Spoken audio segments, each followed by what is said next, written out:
Merci encore une fois de faire partie de notre nouvelle édition de Red Pill.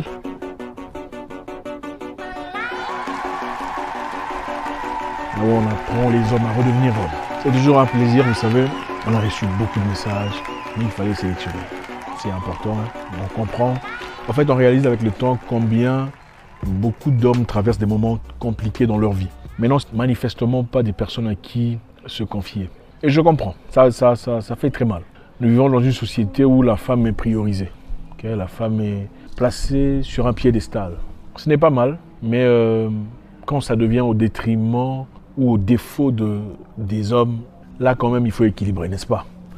Voilà, toujours un réel plaisir. Aujourd'hui on a reçu un message, plusieurs messages, mais on va développer le message d'un frère béninois. Il est procureur, on taira son nom. Merci monsieur le procureur de faire partie de notre communauté de réflexion, toujours un réel plaisir. Monsieur le procureur voulait savoir, je vais rapidement élaborer l'histoire, question de les points essentiels. Évidemment, on ne peut pas rentrer dans les détails, c'est un peu compliqué.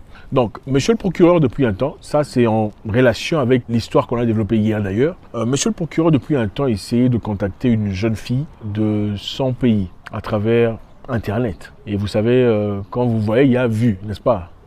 Et la fille l'a laissé en vue depuis beaucoup de temps. En ce moment-là, il n'était pas procureur.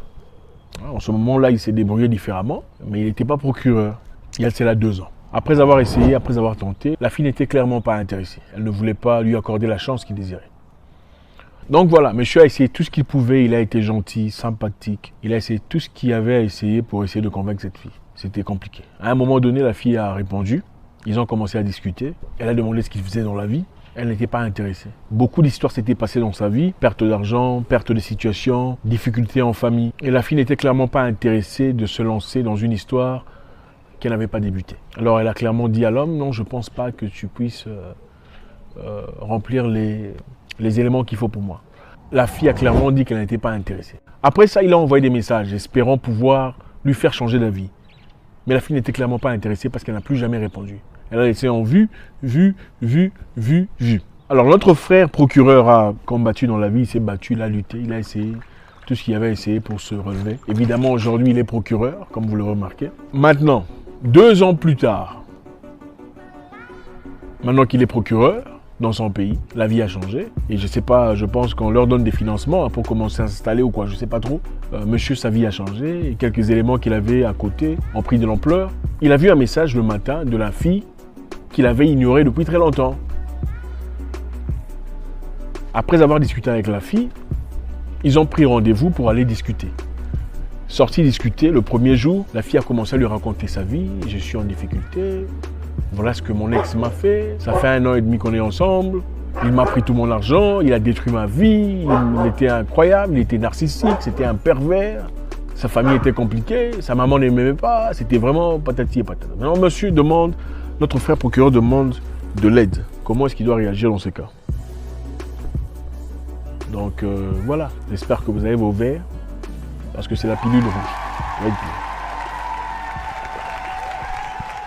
Mon cher frère, respect à toi, merci infiniment de nous contacter. Tu es un adulte, un homme mature, mais qui clairement montre le besoin d'un soutien en aparté. Merci pour cet acte que nous apprécions infiniment. Premièrement, je veux dire, quand vous écrivez à une femme, elle ne répond pas. Quand vous vous intéressez à une femme et qu'elle ne vous répond pas, c'est-à-dire qu'elle n'est pas intéressée, n'est-ce pas? Maintenant, quand une femme part pendant longtemps, ensuite revient d'elle-même pour vous contacter, après vous avoir laissé en vue, vous savez, vous en savez la cause? Vous savez pourquoi la femme part, vous laisse en vue et puis revient 2 ans plus tard pour dire salut, comment ça va?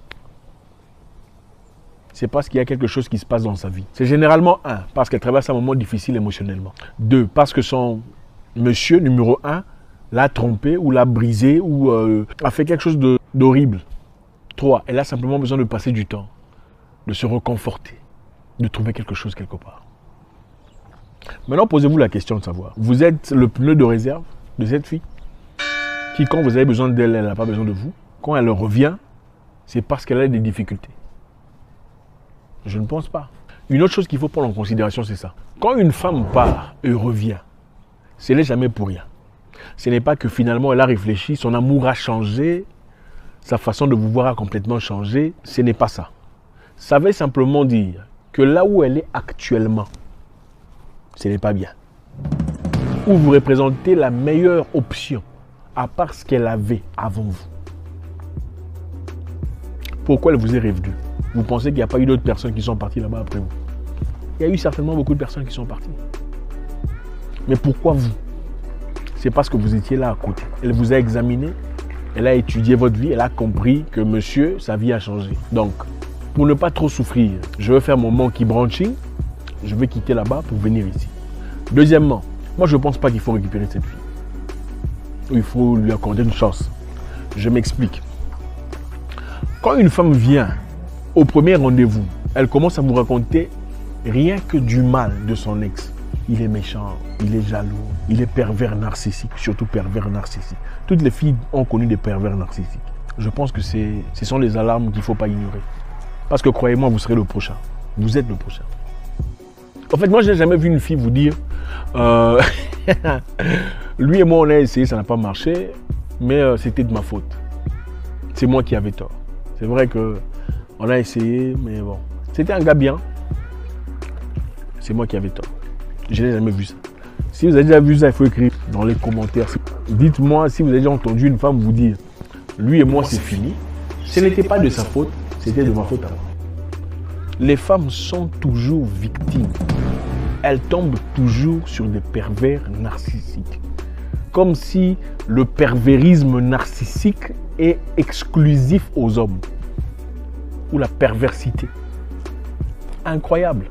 Une femme vous rencontre pour la première fois. Elle doit essayer de vous connaître au moins. Vous posez des questions sur votre vie personnelle. Essayez de savoir votre passé. Quelles sont les difficultés que vous avez rencontrées. Quels sont les challenges auxquels vous faites face aujourd'hui. Quel genre de personne êtes-vous? Tout ça, elle ne regarde pas. Elle commence à te parler des difficultés qu'elle a connues avec un homme. Il était méchant, il était jaloux, il ne me laissait pas sortir, sa famille ne m'aimait pas. En quoi est-ce que c'est important pour vous deux au premier rendez-vous? Il a pris mon argent. Mon cher, ça, c'est des problèmes. Je suis désolé, monsieur le procureur. Ça, c'est des problèmes. Vous êtes un procureur. Il faut éviter des problèmes. Il y a des gens qui sont des paquets à problèmes. Quand vous les rajoutez dans votre vie, ce sont des problèmes après problème, après problème, après problème, après problème. Des gens qui ne guérissent pas. Troisièmement, cette fille n'est clairement pas guérie. Elle n'est pas guérie. Pourquoi voulez-vous vous mettre la corde au cou avec une personne clairement blessée, brisée en taille, en pièces? Même si on pouvait dire que la raison pour laquelle elle parle de son ex, c'est parce qu'elle est brisée. Mais elle n'est pas guérie. La pire des choses que je ferais, c'est me mettre en relation avec une personne, si je pouvais, qui n'est clairement pas guérie. Parce qu'elle va vous apporter les charges de son passé, les douleurs de son passé. En fait, les problèmes de son ex deviendront vos problèmes à vous. Elle va essayer de trouver des solutions à sa vie personnelle, à ses problèmes antérieurs chez vous. Quand elle vous crie dessus, ce n'est pas à vous qu'elle crie dessus. Elle est en train de crier à son ex. En fait, elle crie sur son ex. Ce n'est pas vous. Vous êtes juste l'image devant. En fait, vous êtes la victime. Pourquoi vous voulez épouser des problèmes? Enfin, pourquoi vous voulez vous donner des problèmes dans la vie? Moi, je pense qu'il y a des gens bien, il y a des femmes bien. Il y en a beaucoup. Beaucoup de femmes bien qui sont stables.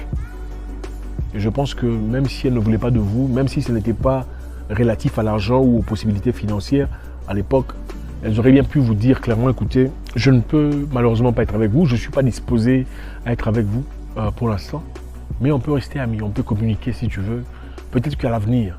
Mais quand elle vous écarte clairement parce que vous n'aviez pas ces éléments qu'elle cherchait, et tu ne l'as pas cherché, hein, c'est elle qui revient, donc ouais, mais ça, salut, ça va, je vois que les choses marchent bien pour toi, tout ça. C'est clair. Une personne normale ne parle pas du mal de sa belle famille, même si ça n'a pas marché. En tout cas, pas au premier venu. Ce n'est pas comme ça que ça marche. Nous sommes humains quand même, nous sommes africains. Vous voulez me dire que c'est un pervers narcissique? Moi, ça me fait rire, par pervers narcissique. Ça, c'est les francophones qui adorent ça. Il était pervers narcissique. Mais si vous demandez la vraie définition du pervers narcissique, ils ne connaissent pas.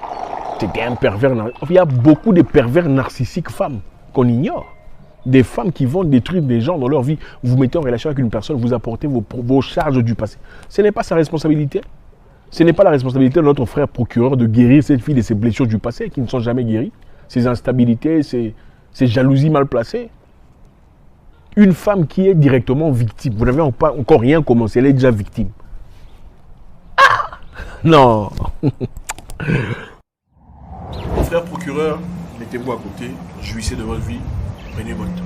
Si vous êtes assez gentil, préservez peut-être une certaine amitié avec cette fille, espérant l'observer jusqu'à nouvel ordre, pour voir si ces choses sont parties. Peut-être là, vous prendrez une décision plus réfléchie. Mais pour l'instant, en tout cas pour moi, sans réfléchir, je dirais non. Je pense qu'il est temps que les gens normaux vivent et...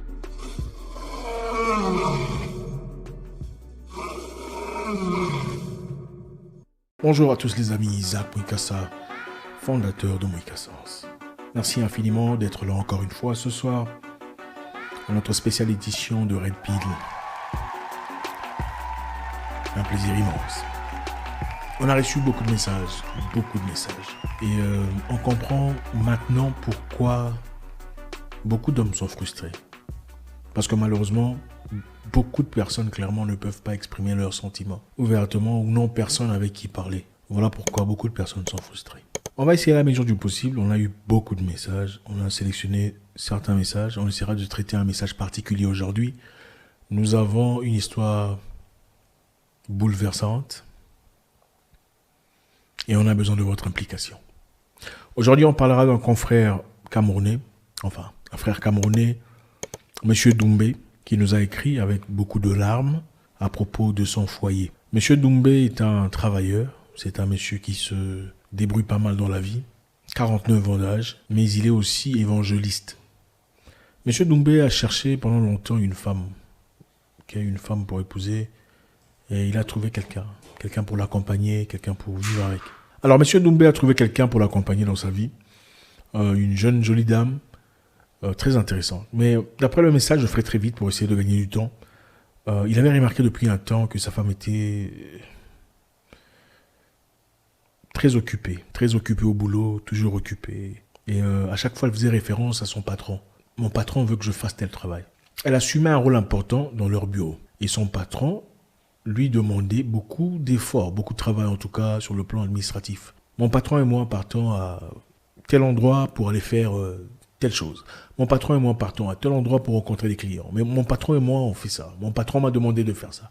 Je suis rentré en retard parce que j'étais avec le patron au restaurant, on discutait sur les... Je suis en retard parce que le patron a désiré à ce que je parte, que j'escorte un camion de... tout ça. Donc tout le temps, le patron.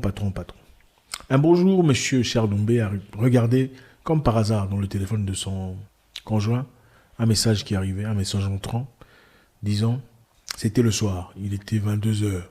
Elle était venue en retard parce qu'elle était avec son patron. Et le message disait, encore une fois, tu as fait de moi ce que j'ai toujours voulu. Avec toi, je me sens toujours comme un enfant. Il n'y a que toi qui puisses me faire grimper au rideau à ce niveau. La femme qui réplique, ouais, il n'y a que toi qui puisses me donner ce sentiment aussi intense. Même quand je suis avec lui, c'est à toi que je pense pour grimper au rideau.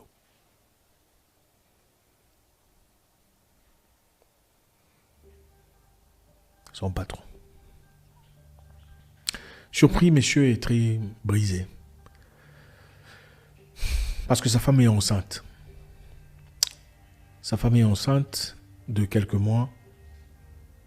Je comprends tout à fait. Il est brisé. La réalité de l'histoire est celle-ci. Monsieur Doumbé cherchait une femme. Et à l'église, on l'a recommandé une femme qui était chantre.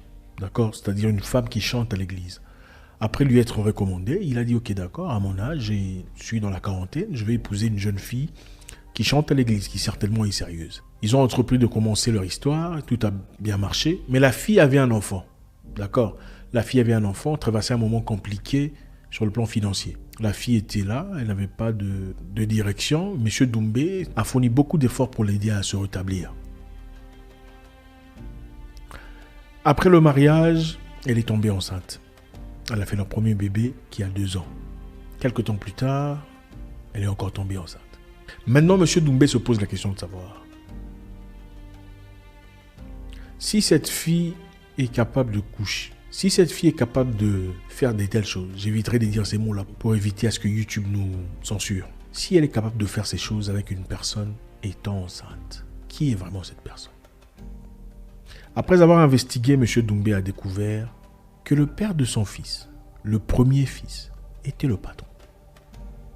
En réalité, le patron avait toujours été marié. C'était un homme marié qui a fait des promesses à cette jeune fille, mais qui malheureusement n'a pas pu concrétiser ses promesses. La fille était partie, essayait de se retrouver. Elle se mariait à M. Doumbé, qui l'a aidé à se rétablir, à rebâtir la fille qui était brisée, détruite émotionnellement. Et aujourd'hui, ils ont un enfant et demi, ou un enfant et un enfant dans le ventre. Après avoir confronté sa femme lui a demandé pardon. Pardonne-moi, je suis désolé. Qu'est-ce que nous en pensons? On laissera de faire très vite, M. Doumbé. D'abord, merci pour le message. Ça prouve le niveau de courage et de confiance que vous nous accordez. C'est très apprécié. On fera très rapidement. Je veux d'abord vous rappeler que vous avez fourni beaucoup d'efforts. Vous êtes un homme fort, vous êtes un homme puissant. Le fait d'avoir pris une femme qui a un enfant et avoir été, pas aveugle, mais avoir fermé vos yeux sciemment pour progresser avec elle, prouve le calibre de personne que vous êtes. Vous savez, beaucoup de personnes en Afrique évitent d'épouser des filles qui ont déjà des enfants. Chacun a ses raisons. Beaucoup de personnes pensent qu'une femme qui a déjà un enfant avec quelqu'un aura toujours un faible pour le père de son enfant. Même si elle n'est plus amoureuse de lui, elle aura toujours quelque chose pour lui. Vous faites face à une femme qui évidemment ou clairement avait été brisée par une personne. Et cette personne a eu l'occasion de recadrer le tir. Elle lui a accordé un job et une opportunité. À travers ce job, évidemment, des ouvertures pour pouvoir se revoir et continuer leur histoire. Dans ce cas, je pense, chers messieurs, que vous êtes pris dans le piège. Elle s'est servie de vous. Elle s'est servie de vous comme tremplin pour se rétablir, pour avoir une vie. Au moins, on ne dira pas qu'elle était tombée enceinte, elle ne s'est jamais mariée. Tenons compte qu'en Afrique, le mariage est d'une importance capitale. Ma question est celle-ci d'abord. Si l'enfant que vous avez adopté est l'enfant du monsieur, du patron, le deuxième appartient à qui? Le deuxième enfant appartient à qui? En fait, si elle peut se laisser aller ayant prétendument votre enfant dans son ventre, le deuxième appartient à qui? Ça, c'est une question qu'il faut se poser. Moi, à votre place, j'irai faire un test de ADN pour m'assurer que cet enfant est mien et ajuster mon comportement en rapport avec ça. La troisième question est celle-ci. Elle demande pardon, d'accord. Mais est-ce qu'elle demanderait pardon si vous ne l'aviez pas attrapée? Serait-elle venue dire « Je suis désolé, pardonne-moi, parce que je suis en train de te tromper » C'est une question très importante. Je vous rappelle encore une fois, beaucoup de personnes évitent d'épouser des filles qui ont déjà des enfants parce qu'ils pensent qu'il y a toujours un danger. Quelqu'un d'intelligent disait « Il ne faut pas avoir peur de l'homme que votre femme ne connaît pas. Il n'a pas beaucoup de pouvoir. Ayez plutôt peur de l'homme qui a déjà connu votre femme. » Voilà pourquoi dans le temps, on préférait marier les enfants jeunes. On préférait qu'une femme se marie jeune pour éviter le drame. C'est genre d'histoire. Maintenant, cher monsieur, et tous qui nous suivent, quelle est la mentalité appropriée à ce genre d'histoire? On n'épouse pas une personne parce qu'on a pitié d'elle, parce qu'on se dit qu'on va améliorer sa vie. Moi, je suis de ceux qui pensent que si vous voulez rétablir une femme ou l'aider, une femme brisée, tout ça, courage. Mais moi, je n'encouragerai personne à le faire. Je n'encouragerai personne à le faire, pas par méchanceté, seulement parce que je pense qu'il y a beaucoup trop de problèmes. Une personne brisée, détruite dans son intérieur, aura toujours des séquelles de son passé. C'est vrai qu'il y a des personnes qui surmontent, mais sont très rares. Très rares. Combien de femmes oublient complètement le papa de leur enfant, même après le mariage? Il y a beaucoup de femmes qui emmènent de l'argent au papa de leur enfant s'il ne fonctionne pas, si ça ne marche pas. Par pitié, après tout, c'est le père de mon enfant. C'est très dangereux. On n'épouse pas une femme parce qu'elle chante à l'église. Parce qu'à l'église, il y a les plus gros sorciers du monde. La preuve en est que même dans la Bible, on parle de l'histoire là en parlant de Bible, parce que c'est juste, enfin bref, les anges sont partis voir Dieu. Quand les anges sont partis voir Dieu, il y avait qui? Il y avait le diable aussi parmi eux, n'est-ce pas? Qu'est-ce qui vous fait croire qu'une femme qui chante à l'église est nécessairement une bonne femme? Ou une évangéliste? Il faut arrêter ça. Il faut traiter les gens sur base de leur histoire et de ce qu'ils sont. Pourquoi leur histoire? Parce que l'homme ne change pas, il devient de plus en plus lui-même. C'est vrai, il y a des gens qui ont commis des erreurs et sont redevenus eux-mêmes dans la positivité.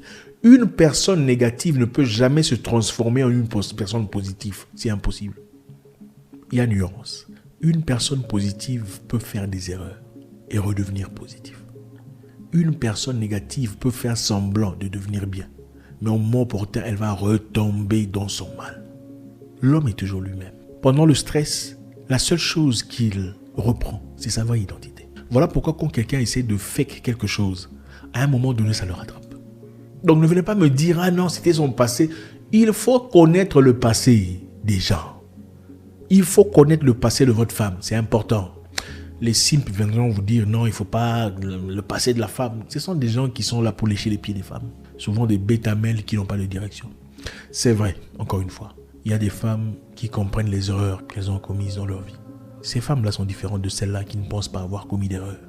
Il y a des femmes qui ont des enfants, qui pensent avoir commis des erreurs dans leur passé. Il y a des femmes qui ont des enfants sans papa, qui pensent simplement avoir raté une opportunité. Ce n'est pas la même chose. Une femme qui pense avoir commis des erreurs dans son passé vous sera une femme agréable. Mais une femme qui pense avoir raté une opportunité, mais garder l'enfant, ne vous apportera rien de bien.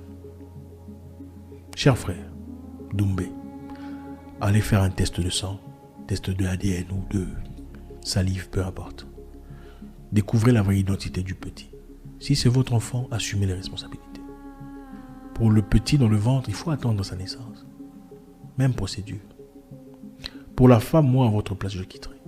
Parce qu'une femme qui s'ouvre comme ça à quelqu'un d'autre est un danger public à votre existence. Elle ne peut pas te faire ça. Ça, c'est la plus haute forme de trahison. Après lui avoir sorti de misère, de difficultés, de tout le bazar, honorer, payer la dot, glorifier finalement une fille mère qui se marie. On sait que les gens préfèrent choisir des filles qui n'ont jamais d'enfants. C'est comme ça qu'elles vous rendent la monnaie. Vous êtes évangéliste même. Je ne sais pas comment Jésus réagirait dans ce cas-là. Je suis désolé. Merci infiniment les amis. Je sais que beaucoup d'hommes traversent des moments très difficiles et beaucoup ne savent pas. Et ici, à la mesure du possible, on essaiera d'exposer ces histoires. N'acceptez pas des bêtises. Ne soyez pas aveuglés. L'église, ce n'est pas le paradis. Hein? Les femmes qui chantent à l'église font les mêmes péchés que toutes les femmes là. Quelquefois pire que les prostituées, parce que les prostituées assument leur position. Et je ne parle pas de toutes les femmes de l'église. Je dis que parmi les femmes de l'église, il y a des personnes hypocrites, des pharisianistes. Ouvrez grand vos yeux. Ne soyez pas aveuglés. Je vous souhaite une excellente soirée. J'espère vous parler encore très bientôt dans une nouvelle vidéo. Au revoir.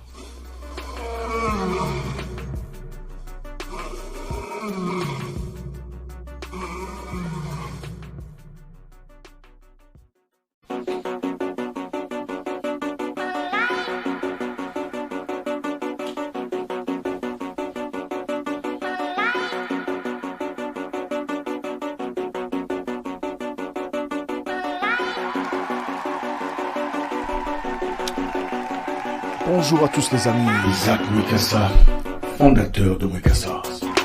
Merci encore une fois d'être là sur notre nouvelle édition de Red Pill. Bravo, et c'est toujours un grand plaisir de vous avoir. Aujourd'hui, on va répondre à un cher monsieur, un cher frère, un cher ami, Mamadou, guinéen, qui traverse un moment particulièrement difficile. Et on va essayer de participer et essayer de trouver une solution à sa situation. Merci à tous les anciens, ceux qui nous suivent depuis longtemps. Vous êtes très appréciés, vous le savez. Merci au nouveau, votre première fois avec nous, enchanté. J'espère qu'à la fin de cette vidéo, vous n'en sortirez pas bredouille. Donc, Mamadou, notre ami, traverse un moment particulièrement difficile. Il est depuis un temps fiancé à une fille. D'abord, il est entrepreneur, fiancé à une fille qui n'avait pas de boulot. Ils ont commencé leur histoire très bien. Mais avec cette histoire qui se passe dans le monde, il a perdu son boulot.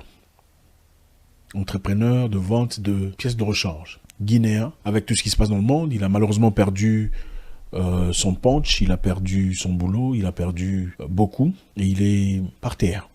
Sa fiancée a par contre trouvé un boulot très intéressant avec une entreprise, enfin une organisation internationale. Et depuis qu'elle a ce nouveau boulot, beaucoup de choses ont changé.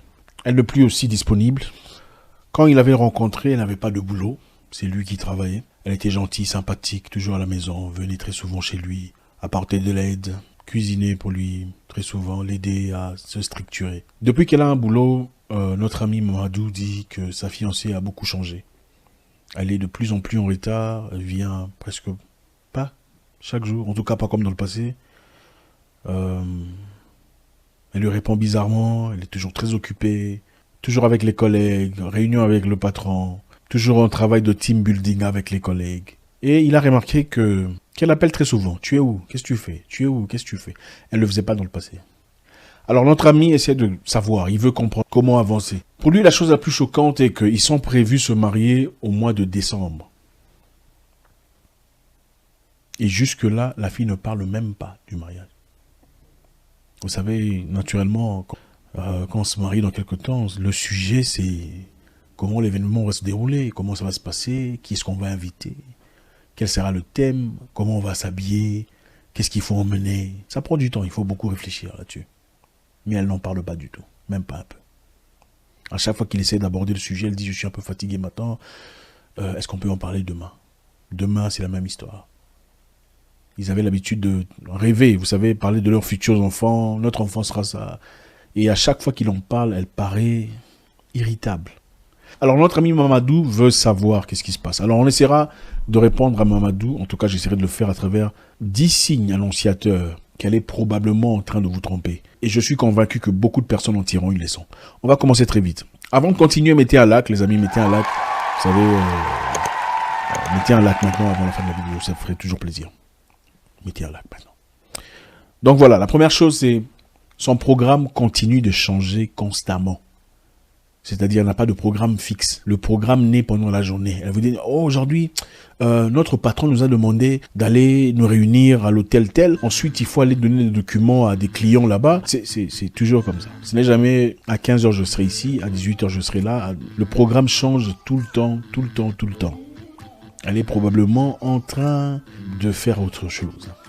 Probablement. Donc, une personne qui est bien dans ses bottes, c'est exactement ce qu'elle fera dans la journée. Elle n'a pas besoin d'inventer une vie.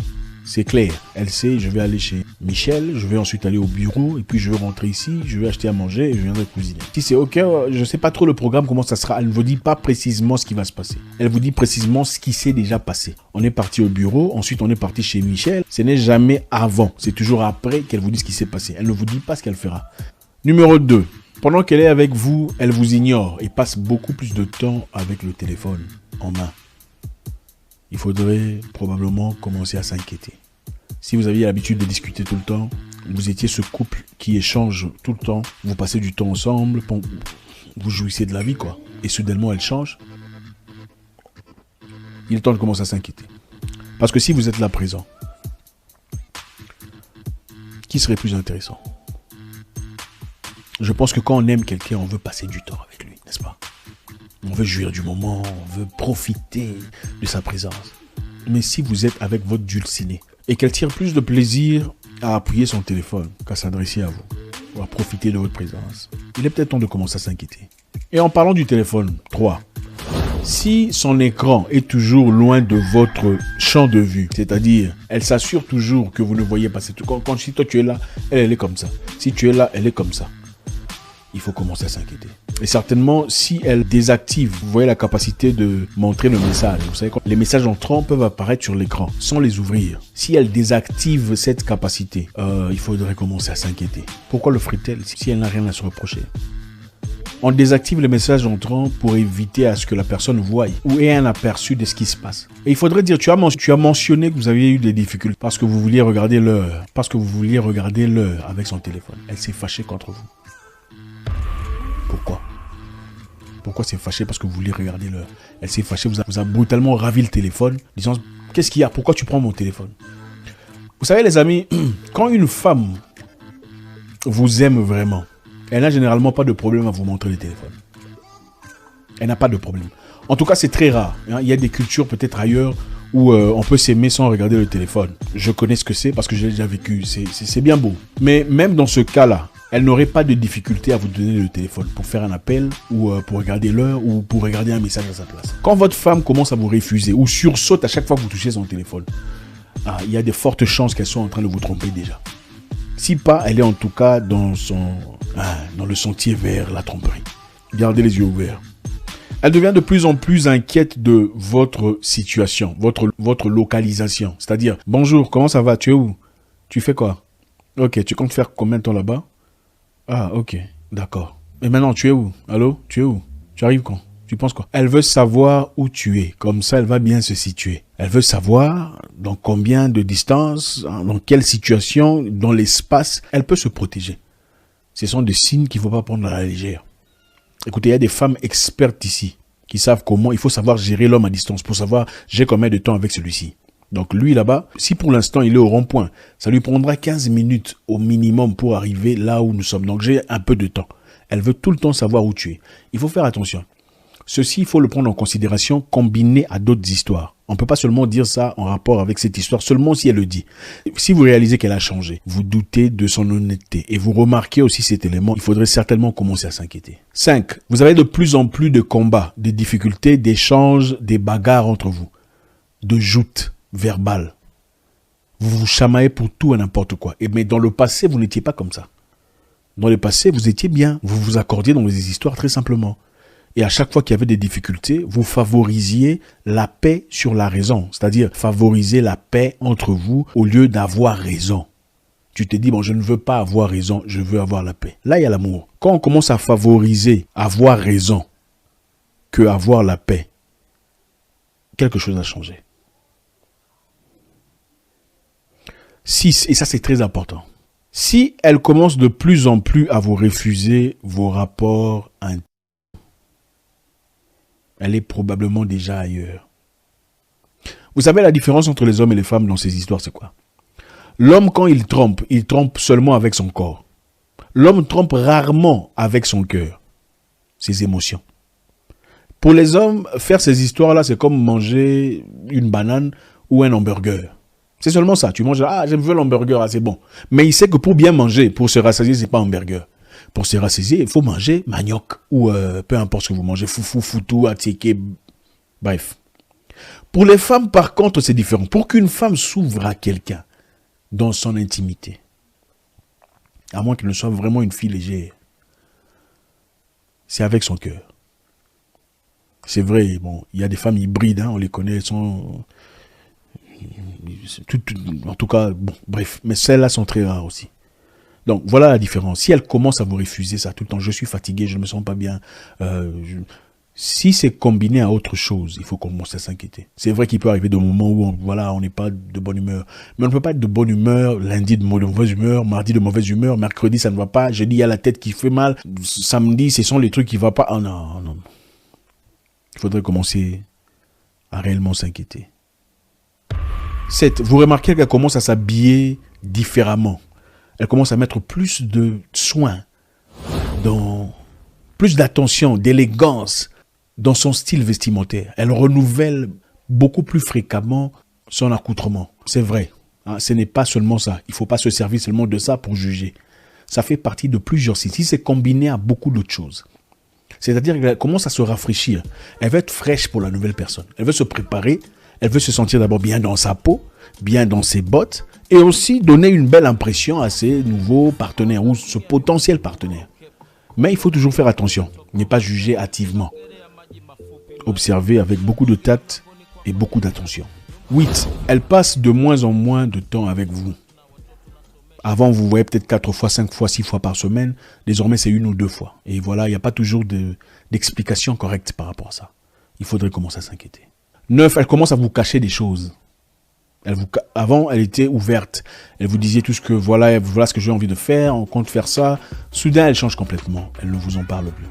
Bon, il faut aussi savoir que peut-être que vous êtes agressif.